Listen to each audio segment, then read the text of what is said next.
आज का वीडियो आपके लिए बहुत ज़्यादा इंपॉर्टेंट है। इसमें हम बात करेंगे कि कम समय में बेस्ट तैयारी करने के लिए और 50 में से 40 क्वेश्चन अगर आपको पेपर वन में सही करना है तो आप कौन से टॉपिक पढ़ेंगे। अब देखिए, टाइम बहुत कम है, तैयारी बहुत ज़्यादा करनी है, हमें वो टॉपिक करने हैं जिनसे एग्जाम से क्वेश्चन बनेंगे। हम बात करेंगे मोस्ट इंपॉर्टेंट टॉपिक्स के बारे में, यूनिट 1 से लेकर 10 तक, जो आपके 50 में से 40 क्वेश्चन आराम से कवर करेंगे। तो वीडियो के अंत तक बने रहिए। वीडियो बहुत काम का, लेकिन उससे पहले जरूरी अपडेट आ चुका है। इंडिया का सबसे best test series PDF paper 1 paper 2 के लिए सिर्फ 99 रुपीज़ में बेस्ट तैयारी के लिए, जिसे आप ले सकते हैं 5 मिनट में व्हाट्सएप पे या ईमेल पे। सब देखिए, पेपर 1 का अगर आपको एमसीक्यूज चाहिए तो आपको वो मिलेगा 99 रुपीज़ में आपको व्हाट्सएप पे, जिससे आपकी तैयारी अच्छी हो जाएगी। पेपर 2 में ये सब्जेक्ट की लिस्ट है, इसका भी आपको 99 रुपीज़ में टेस्ट सीरीज फुली अपडेटेड मिलेगा आपके व्हाट्सएप। आपको हमें इस नंबर पे कॉन्टैक्ट व्हाट्सअप करना है, आपको पूरी जानकारी यहाँ पे मिल जाएगी। आप इसे इंस्टा मोजो से भी ले सकते हैं, इसका लिंक डिस्क्रिप्शन में दिया है। सो चलिए स्टार्ट करते हैं। सो देखिए, आपको मैं यहाँ पे यूनिट 1 से लेकर 10 तक आपको मैं 10 के 10 यूनिट आपको मैं बताऊंगा जो हमारे सिलेबस में है, नए सिलेबस में। सो क्या पढ़ना है, कौन से टॉपिक पढ़ने हैं जिससे ज़्यादा क्वेश्चन आते हैं एग्जाम में, क्योंकि देखिए टाइम कम है, तैयारी ज़्यादा करनी है, सिलेबस का पहाड़ है आपके सामने। तो आपको वो टॉपिक करने हैं, वो कवर करने हैं जो आपको एग्ज़ाम में जिससे क्वेश्चन आए और आपका पहली बार में कवर हो जाए। यहाँ पे हमारा टारगेट है 40+ MCQs का आउट ऑफ 50, यानी कि 50 में से 40 क्वेश्चन आपके आ जाएं, 40 क्वेश्चन कवर हो जाए, हम उस हिसाब से टॉपिक यहाँ पे कवर करेंगे। ठीक है फ्रेंड्स। तो यहाँ पे आपको एक मैं और बात बता दूँ कि देखिए, हमने जो आपको मैं टॉपिक बताऊँगा, या तो आप इसे अपनी तरफ से जो आपके पास स्टडी मटेरियल है, बुक्स है, आप उससे यही सेम टॉपिक पढ़ सकते हैं, या अगर आपको वो नहीं पढ़ना तो हमने सेम इसका मैराथन वीडियो बना रखा है 12 घंटे का, इंग्लिश में भी हिंदी में भी। इसका लिंक आपको डिस्क्रिप्शन में मिल जाएगा, तो डायरेक्ट आप वहाँ पे जाके वीडियो भी देख सकते हैं। या तो आप खुद से पढ़ सकते हैं अपनी बुक से, अगर आपके पास बुक नहीं है, आप नहीं पढ़ना चाहते, तो आप डायरेक्ट वीडियो भी देखिए, उससे आपका आराम से कवर हो जाएगा। सो ये जो मोस्ट इंपॉर्टेंट टॉपिक्स हैं आपको यही करना है, इसके अलावा कुछ नहीं करना। ठीक है। सो देखिए, कम समय में बेहतर तैयारी करने के लिए तो टीचिंग एप्टीट्यूड को हम देखते हैं। सबसे पहले देखिए, यहाँ पे आपको करना है teaching concept, objective, level of teaching. Level of teaching में देखिए होता है memory, understanding level and reflective level, यानी कि हिंदी में कहे तो अवधारणा, शिक्षण की अवधारणा, शिक्षण के उद्देश्य, शिक्षण के स्तर, यानी कि स्मृति, समझ और चिंतनशील। अब देखिए, जब भी एग्जाम में क्वेश्चन आते हैं, अब देखिए आप प्रीवियस ईयर क्वेश्चन उठा के देख लीजिए, वहाँ पे देखिए क्वेश्चन आएंगे लेवल ऑफ टीचिंग के। ठीक है, लेवल ऑफ टीचिंग के क्वेश्चन आते हैं ज़्यादातर कि जो लेवल ऑफ टीचिंग कैसी है। ठीक है, वहाँ पे आपको पूछ लेते हैं कि आपको एक क्वेश्चन डालते हैं वो कि ये ऐसा क्वेश्चन है, बताइए किस लेवल के अंडर आता है। ठीक है, मेमोरी लेवल में देखिए हम सिर्फ रटते हैं, अंडरस्टैंडिंग में समझते हैं, रिफ्लेक्टिव में हम समझते हैं, समझने के साथ क्या करते हैं, चिंतन करते हैं, यानी कि रिफ्लेक्ट करते हैं। ठीक है, जैसे देखिए आप नर्सरी क्लास में है या 5वीं क्लास में है, तो जब छोटे बच्चे हैं उनको क्या है, मेमोरी लेवल के अंदर आता है, आपको रटवाया जाता है ना। तो जैसे भारत आज़ाद हुआ, इंडिया आज़ाद हुआ, कब आज़ाद हुआ, 15 अगस्त 1947, तो आपका आ गया वो मेमोरी में, आपको रटवाया गया। अंडरस्टैंडिंग कि क्यों आज़ाद हुआ, ठीक है, थोड़ा सा और ब्रॉड हो जाएगा, अंग्रेज़ों ने राज किया था ऐसे करके, है ना। फिर रिफ्लेक्टिव लेवल, रिफ्लेक्टिव क्या है कि अगली बार देखिए, जैसे आपने जो चीज़ पढ़ी होगी आपके सामने, देखिए मान लीजिए कोई चीज़ जो पढ़ी है, जो आप पढ़ चुके हैं ऑलरेडी, उसके बाद क्या है कि आपके सामने वो चीज़ आ जाए तो आप उसे अपने शब्दों में लिख सकते हैं ध्यान से, जो आपके दिमाग में है, तो वह है रिफ्लेक्टिव। ठीक है, तो आपको ये अच्छे से पढ़ना है। उसके बाद देखिए लर्नर कैरेक्टरिस्टिक्स आता है, इसमें हम करेंगे characteristics of adolescent and adult learner. तो इसमें क्या है, academic, social, emotional, cognitive, individual difference, ये सब कुछ देखिए मैं आपको जो टॉपिक बता रहा हूँ ये सब कुछ मैं कवर कर चुका हूँ वीडियो में, तो वहाँ मेरा अपना वीडियो आप देख सकते हैं। ठीक है, सो देखिए इसमें क्या है कि शिक्षार्थी की विशेषताएं, ठीक है, और उसके बाद देखिए किशोर और वयस्क शिक्षार्थियों के लक्षण, शैक्षणिक, सामाजिक, भावनात्मक, संज्ञात्मक, व्यक्तिगत अंतर। देखें यहाँ पे आपको लर्नर कैरेक्टरिस्टिक्स करने हैं। देखिए टीचिंग तो हमने कर लिया कि जब टीचर क्लास में बच्चों को पढ़ाते हैं वो है टीचिंग, लेकिन जो लर्नर कैरेक्टरिस्टिक्स हैं, अब देखिए लर्नर क्या है, एक होते हैं स्टूडेंट, एक होते हैं लर्नर। लर्नर क्या है कि जैसे आप पेपर देते हैं आप है लर्नर, तो लर्नर वो है कि जो हर एक चीज़ को सीखता है।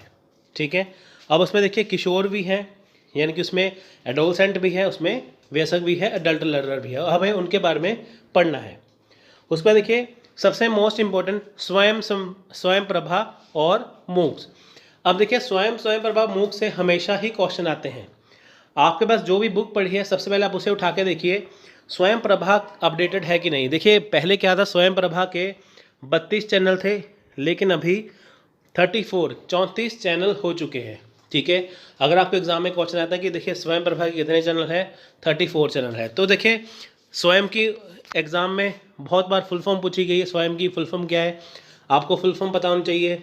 स्वयं प्रभा में 34 चैनल है, कौन सा किससे रिलेटेड है, मूव क्या है, ये पता होना चाहिए। ये सभी ऑनलाइन प्लेटफॉर्म है जो गवर्नमेंट की तरफ से शुरू किए गए हैं, आपको इनके बारे में पढ़ना है।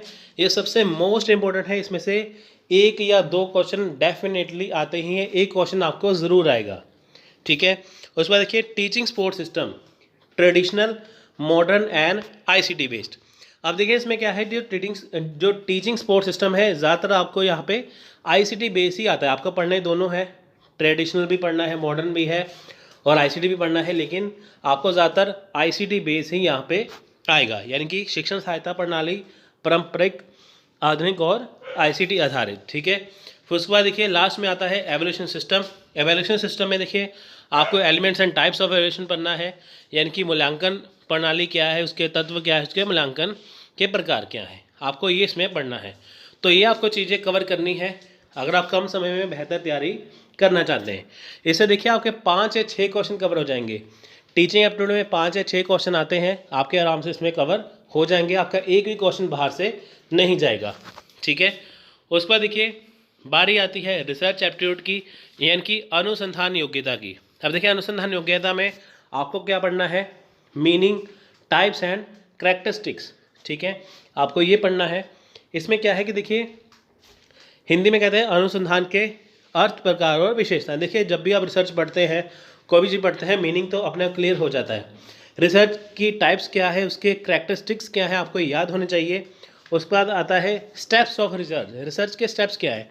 अब देखिए वो क्वेश्चन ट्रिकी पूछते हैं रिसर्च के। देखिए 5 स्टेप होते हैं कि रिसर्च कहाँ से स्टार्ट होती है, कहाँ पे ख़त्म होती है। ठीक है, तो सबसे लास्ट में आता है एवोल्यूशन का या फीडबैक का। ठीक है, तो ऐसे करके देखिए आपको वहाँ पे पूछा जाता है।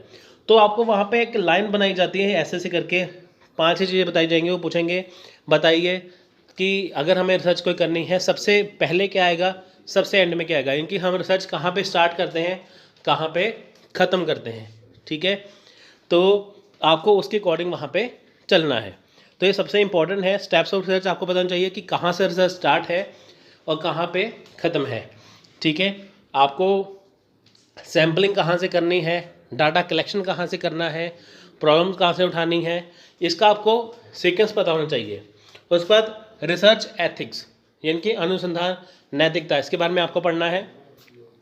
फिर लास्ट में आता है थीसिस एंड आर्टिकल राइटिंग, यानी कि इसका format and style of referencing, यानी कि थीसिस कैसे लिखनी है, आर्टिकल राइटिंग।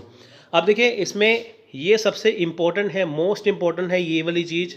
ठीक है, उसके बाद रिसर्च एथिक्स, उसके बाद देखिए थीसिस वाला इम्पोर्टेंट है। ठीक है, आपको ये चीज़ें बहुत ज़्यादा इम्पोर्टेंट है।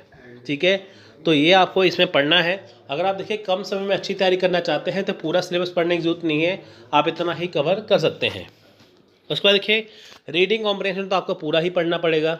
ठीक है, इसका वीडियो भी आपको मेरे डिस्क्रिप्शन में लिंक में मिल जाएगा वीडियो के, तो अगर आप वो पढ़ेंगे तो आपको पता चल जाएगा कि कैसे करना है। ठीक है, आपको मैं वहाँ पे मैंने 2 वीडियो दी है, एक में मैंने बताया है कि कैसे करना है, उसके बाद मैंने आपको बताया है कि जो कॉम्प्रिहेंशन है मैंने आपको एक सॉल्व करके बताया है। कम टाइम हो तो आपको सबसे पहले क्वेश्चन पढ़ने हैं, फिर पैराग्राफ पे आंसर ढूंढना है। अगर आपके पास बहुत ज़्यादा टाइम हो तो आपको पहले पैराग्राफ पढ़ना है अच्छे से, उसके बाद क्वेश्चन आंसर करना है। तो इसके 2 तरीके हैं, तो आपको पूरा ही करना है। फ्री के 5 नंबर आपको मिलेंगे जिसे आपको छोड़ना, फ्री के 10 नंबर मिलेंगे, इनकी 5 क्वेश्चन आते हैं जिसे आपको छोड़ना नहीं है। ठीक है, उसके बाद देखिए कम्युनिकेशन। अब देखिए कम्युनिकेशन में क्या है, ये सबसे ईजी पार्ट है कम्युनिकेशन का। यहाँ पे आपको पढ़ना है। देखिए कम्युनिकेशन जब आप पढ़ेंगे आपको इसका मीनिंग तो पता चल ही जाएगा। ठीक है, आपको पढ़ना है verbal communication, non verbal communication. ठीक है, मौखिक और गैर मौखिक, यानी कि जो कम्युनिकेशन हम बोल के करते हैं वो है मौखिक, जो हम बोल के नहीं करते वो है गैर मौखिक। ठीक है, आपको इनके बारे में पता होना चाहिए। क्लासरूम कम्युनिकेशन, कक्षा संचार। देखिए क्लासरूम कम्युनिकेशन में क्या है, एक तरफ है टीचर, एक तरफ है स्टूडेंट। ठीक है, तो टीचर स्टूडेंट को पढ़ाते हैं तो वो क्या है कम्युनिकेशन, स्टूडेंट क्या है फीडबैक देते हैं। देखिए कम्युनिकेशन फीडबैक के बिना हमेशा ही अधूरा है, आप इसे अपने दिमाग में बिठा लीजिए। फीडबैक सबसे ज़्यादा इम्पॉर्टेंट है। जब टीचर क्लास में बच्चों को पढ़ाते हैं तो टीचर क्लास, जो बच्चे क्लास में पढ़ते हैं फीडबैक देते हैं, तो वो क्या है कम्युनिकेशन है। ठीक है, उसके बाद देखिए बैरियर टू इफेक्टिव कम्युनिकेशन, यानी कि देखिए कम्युनिकेशन के अंदर क्या है बैरियर। बैरियर का मतलब क्या है, देखिए जैसे कि आप किसी से बात करते हैं फ़ोन पे, है ना, तो वहाँ पे क्या है कि पीछे जनरेटर की आवाज़ आ गई, आपका नेटवर्क ख़राब आ गया, बारिश की वजह से नेटवर्क नहीं आया, है ना, तो क्या है आपका मैसेज वहाँ तक पहुँचा नहीं, तो क्या है बैरियर। ठीक है, आपको ये चीज़ें इसमें आनी चाहिए, इससे हमेशा ही क्वेश्चन आते हैं। आप कोई भी पेपर उठा के देख लीजिए, इन सारे ही टॉपिक से जो आपको मैं बता रहा हूँ अभी तक, सभी से यहाँ से क्वेश्चन बनते हैं, आगे भी बनेंगे। सो देखिए नेक्स्ट देखिए यहाँ पे mathematical aptitude, mathematical reasoning and aptitude, यानी कि यूनिट 5 है गणितीय तर्क और अभिवृद्धि। यानी कि देखिए पहला है टाइप्स ऑफ रीजनिंग। अब देखिए टाइप्स ऑफ रीजनिंग में बहुत सारी रीजनिंग आती है, आपको थ्योरी नहीं करनी, आपको क्या करना है टाइप्स ऑफ रीजनिंग में। देखिए सबसे पहले आपको पढ़ना है डायरेक्शन सेंस, यानी कि एक आदमी यहाँ से चला वहाँ गया, फिर बताइए कि वो अपनी दिशा से कितनी दूरी पे, ऐसे करके क्वेश्चन आते हैं। फिर आते हैं ब्लड रिलेशन से क्वेश्चन, एक आते हैं कोडिंग डिकोडिंग से क्वेश्चन आते हैं। ठीक है, यानी कि डायरेक्शन सेंस है, ब्लड रिलेशन है, कोडिंग डिकोडिंग है, आपको ये क्वेश्चन वहाँ पे आते हैं। तो आप ये 3 चैप्टर इसमें से कर लीजिए, आपको सारी रीजनिंग करने की जरूरत नहीं है, बस आप ये 3 चैप्टर कर लीजिए। उसके बाद देखिए नंबर सीरीज है, लेटर सीरीज है, ये आती है, नंबर बता देंगे, बताइए 1 3 5 है, आगे क्या आएगा, ऐसे करके लेटर सीरीज है आपको आ जाएगी, ये ज़रूरी है। फिर उसके बाद देखिए जो मैथ है, मैथमेटिकल एप्टीट्यूड में क्या है, अब देखिए स्टूडेंट मैथ से डर जाते हैं, मैथ से डरना नहीं है। तो देखिए इसमें चैप्टर कौन से हैं, टाइम एंड डिस्टेंस यानी कि समय और दूरी, रेशो यानी कि अनुपात, प्रपोर्शन एंड परसेंटेज यानी कि प्रतिशत, एवरेज और औसत। अब देखिए जब भी आप मैथ करते हैं तो आपको डरना नहीं है, आपको 3 चीज़ें करनी है, रेशो, परसेंटेज और एवरेज। अगर आपको परसेंटेज, एवरेज, रेशो यानी कि प्रतिशत, औसत और अनुपात अगर आप निकाल सकते हैं तो आपको मैथ आ जाएगा। अगर आप डाटा इंटरप्रिटेशन के क्वेश्चन देखेंगे वहाँ पे भी परसेंटेज, एवरेज, रेशो के क्वेश्चन होते हैं। कोई भी मैथ का क्वेश्चन उठा के देखिए, ये 3 चैप्टर के क्वेश्चन ही वहाँ पे घूमते हैं। तो आपने अगर बेस क्लियर किया है तो आपका आराम से हो जाएगा। सो इसमें आपको ये चीज़ें करनी है, परसेंटेज निकालनी है, रेशो है, एवरेज है, आपको ये अच्छे से सीखना है, आपके सारे चैप्टर यहाँ पे कवर हो जाएंगे। सो आपको ये चीज़ें करनी है, आपके फ्री के नंबर आपको मिलेंगे। अगर आपको फिर भी मैथ्स मुश्किल लगे तो आप ये रीजनिंग और नंबर से लेटर सीरीज करिए, आपके आराम से 5 में से 3 क्वेश्चन आपके पक्के हो जाएंगे। ठीक है, अब हम चलेंगे यूनिट नंबर 6 पे, यानी कि युक्ति युक्त तर्क, इंग्लिश में कहते हैं लॉजिकल रीजनिंग। अब देखिए लॉजिकल रीजनिंग का देखिए बहुत बड़ा यूनिट है, पूरा यूनिट एग्जाम में नहीं आता। ठीक है, 3 या 4 क्वेश्चन आते हैं, 3 ही क्वेश्चन आते हैं इसमें से, इतने ज़्यादा क्वेश्चन नहीं आते। तो आपको कितना पढ़ना है यूनिट 6 में से आपको मैं बता रहा हूँ। देखिए आपको पूरा नहीं पढ़ना है यूनिट 6, आपको पढ़ना है इंडियन लॉजिक, यानी कि भारतीय तर्क क्या है, मीन्स ऑफ नॉलेज ज्ञान के साधन क्या है। मेन बात आती है यहाँ पे प्रमाण पे। अगर आपको इंडियन लॉजिक भी मुश्किल लगे तो आप सीधे ही प्रमाण पढ़िए। प्रमाण में देखिए पाठ है प्रत्यक्षा, अनुमान, उपमान, शब्द, अर्थापत्ति एंड अनुपलब्धि। ठीक है, तो आपको ये चीज़ें पढ़नी है, इसमें आपका आराम से कवर हो जाएगा। उसके बाद देखिए स्ट्रक्चर एंड काइंड ऑफ अनुमान है, व्याप्ति है, हेताभवास है। ठीक है, आपको ये पढ़ना है, लेकिन मोस्ट इंपॉर्टेंट क्या है ये वाला, इसमें से आपके क्वेश्चन ज़्यादातर बनते हैं। ठीक है, आप ये 3 चीज़ें पढ़िए, आपकी तैयारी हो जाएगी। उसके बाद देखिए डाटा इंटरप्रिटेशन। अब देखिए बच्चे डरते हैं कि हमें डाटा इंटरप्रिटेशन नहीं आता। देखिए अगर आपने यूनिट नंबर 5 में परसेंट एवरेज रेशो किया, आपके वो नंबर पक्के हो गए। उसके बाद यही क्वेश्चन आपके यहाँ पे आएंगे, यानी कि देखिए 5 क्वेश्चन आपके वहाँ पे, 5 क्वेश्चन यहाँ पे, सिर्फ 3 चैप्टर में से निकलेंगे। तो आपके 10 क्वेश्चन यानी कि 20 नंबर आपके पक्के हो जाएंगे।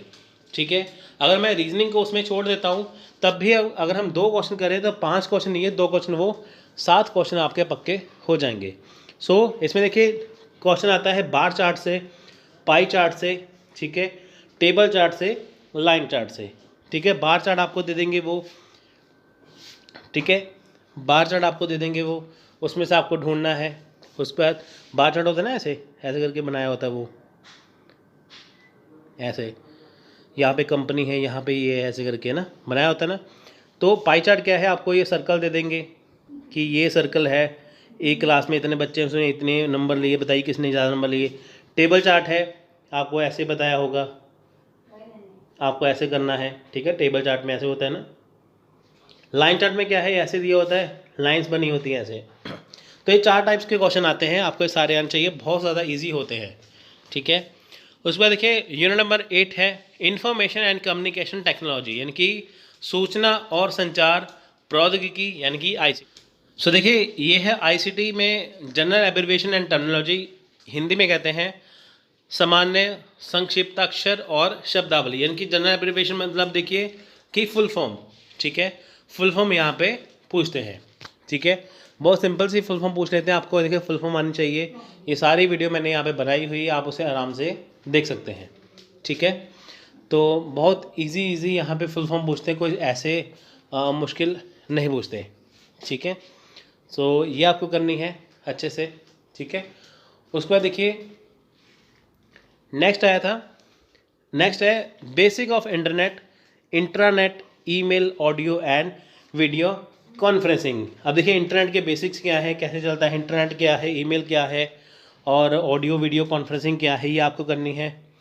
Digital initiative in higher education, आप देखिए जो आपको मैंने पेपर 1 में यूनिट 1 आपको मैंने अभी समझाया था, है ना, उसमें देखिए आपको मैंने स्वयं समय प्रभा मूक बताया था। तो देखिए वो ऑनलाइन प्लेटफॉर्म था गवर्नमेंट की तरफ से, वही देखिए डिजिटल इनिशिएटिव है हायर एजुकेशन में। इनके देखिए जो हायर एजुकेशन है, जो उच्च शिक्षा में डिजिटल पहल है गवर्नमेंट की तरफ से, ऑनलाइन में की गई है, वह कैसे की गई है, स्वयं समप्रभा मूक में।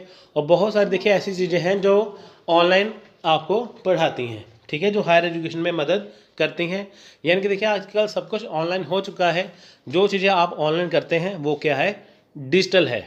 ठीक है, तो नेक्स्ट है ICT एंड गवर्नेंस। अब देखिए ICT गवर्नेंस क्या है कि गवर्नमेंट क्या है कि आपके सहूलियत के लिए आपको सब कुछ ऑनलाइन पढ़ाती है। अब देखिए जैसे स्कूलों की, कॉलेजों की पढ़ाई जो है वो सारी ऑनलाइन हो चुकी है। ठीक है, तो ये गवर्नमेंट की पहल है, तो ICT गवर्नेंस क्या है, आपस में जुड़े हैं। उसके बाद देखिए सब कुछ आजकल ऑनलाइन हो रहा है, तो वो ICT गवर्नेंस है। ठीक है, नेक्स्ट है यूनिट नंबर 9। अब देखिए ये है लेंथी है लेकिन पढ़ना आसान है। देखिए डेवलपमेंट एंड एनवायरनमेंट में देखिए मिलेनियम डेवलपमेंट गोल और सस्टेनेबल डेवलपमेंट गोल, यानी कि सहस्त्राब्दी विकास और सतत विकास लक्ष्य। अब देखिए इसमें से हमेशा क्वेश्चन आते हैं, आपको इनके गोल पता होने चाहिए। मिलेनियम डेवलपमेंट गोल कितने हैं, सस्टेनेबल डेवलपमेंट गोल कितने हैं, आपको ये पता होने चाहिए। ठीक है, 8 गोल है, 17 गोल है, आपको ये पता होना चाहिए कौन सा गोल क्या कहता है, क्योंकि ये क्वेश्चन एग्जाम में पूछते हैं। उसके बाद देखिए natural hazards and disaster mitigation strategy, यानी कि देखिए जो प्राकृतिक खतरे हैं, आपदाएं हैं, उनसे कैसे बचा जा सकता है, उसकी रणनीति। उसके बाद देखिए एनवायरमेंटल प्रोटेक्शन एक्ट है 1986 का, नेशनल एक्शन प्लान है ऑन क्लाइमेट चेंज पे, इंटरनेशनल एग्रीमेंट है, एफर्ट्स है, मॉन्ट्रियल प्रोटोकॉल है, रियो समिट है, कन्वेंशन ऑन बायोडाइवर्सिटी है, क्योटो प्रोटोकॉल है, पेरिस एग्रीमेंट है, इंटरनेशनल सोलर अलायंस है। ठीक है, हिंदी में आप यहाँ पे देख सकते हैं। तो ये चीज़ आपको पढ़नी है। उसके अलावा देखिए अगर लेटेस्ट कुछ हुआ है तो आपको वो भी याद रख के जाना है। ठीक है, ये तो पढ़ना है, लेटेस्ट वाला भी आपको पढ़ना है।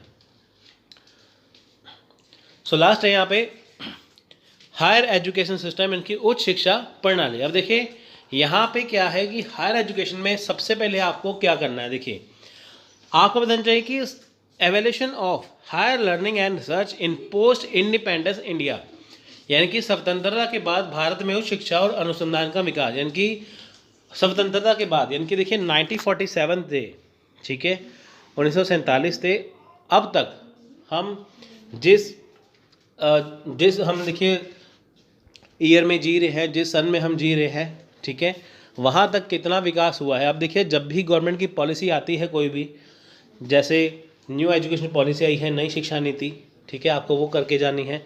उसमें देखिए सबसे ज़्यादा रिसर्च के ऊपर ध्यान दिया गया है, ठीक है। तो आपको वो पढ़नी है कि कैसे हुआ था। अब देखिए, जो न्यू एजुकेशन पॉलिसी है वो पहले बनी थी, है ना, 1986 के बाद देखिए अभी आई है, हमें तकरीबन 35 ईयर बाद या 34 ईयर बाद, जैसे 2020 में आई थी, 1986 से 2020 में देखिए 34 ईयर के बाद हमें नई शिक्षा जो मिली है, ठीक है, नई शिक्षा नीति मिली है। सो आपको ये करनी है। उसके बाद देखिए professional, technical and skill based education आपको करना है, यानी कि व्यावसायिक एजुकेशन क्या है, तकनीकी और कौशलधारित शिक्षा क्या होती है, ठीक है। उसके बाद देखिए पॉलिसी, गवर्नेंस एंड एडमिनिस्ट्रेशन, यानी कि सरकार, गवर्नमेंट हमारे लिए क्या कर रही है, नीतियाँ, शासन और प्रशासन क्या है, वो आपको करना है। जैसे देखिए गवर्नमेंट ने नेशनल एजुकेशन पॉलिसी बनाई है, ठीक है, वो आपको यहाँ पे पढ़नी है कि वो कैसे होती है, यानी कि गवर्नमेंट क्या करती है अपनी जो स्टेट है या अपनी जो कंट्री है उसमें एजुकेशन को बढ़िया करने के लिए, ठीक है, वो चीज़ आपको करनी है। सो देखिए लास्ट में आपको एक्स्ट्रा टॉपिक 2 करने हैं। एक है नई शिक्षा नीति 2020, यानी कि नेशनल एजुकेशन 2020, और NIRF रैंकिंग 2021 की। देखिए इनमें से क्वेश्चन आपको ज़रूर आएगा, आपको ये करके जाना है। ये सिलेबस में ऐड नहीं है, लेकिन फिर भी आपको ये करना है। डेफिनेटली यहाँ से क्वेश्चन आते हैं। इसका वीडियो भी आपको नीचे डिस्क्रिप्शन में मिल जाएगा, तो आप बिल्कुल चिंता मत करिए, इसको पढ़िए, आपकी तैयारी हो जाएगी। या आप अपनी तरफ से करिए या हमारे वीडियो से करिए, आपका दोनों तरह से सिलेबस कवर हो जाएगा। सो अगर आपको ये वीडियो अच्छी लगे तो लाइक करिए, शेयर करिए और चैनल को सब्सक्राइब करना मत भूलिए। बहुत सारी इन्फॉर्मेटिव वीडियो आपके लिए आती रहेंगी। तो मिलते हैं अगली वीडियो में, तब तक के लिए जय हिंद, जय भारत।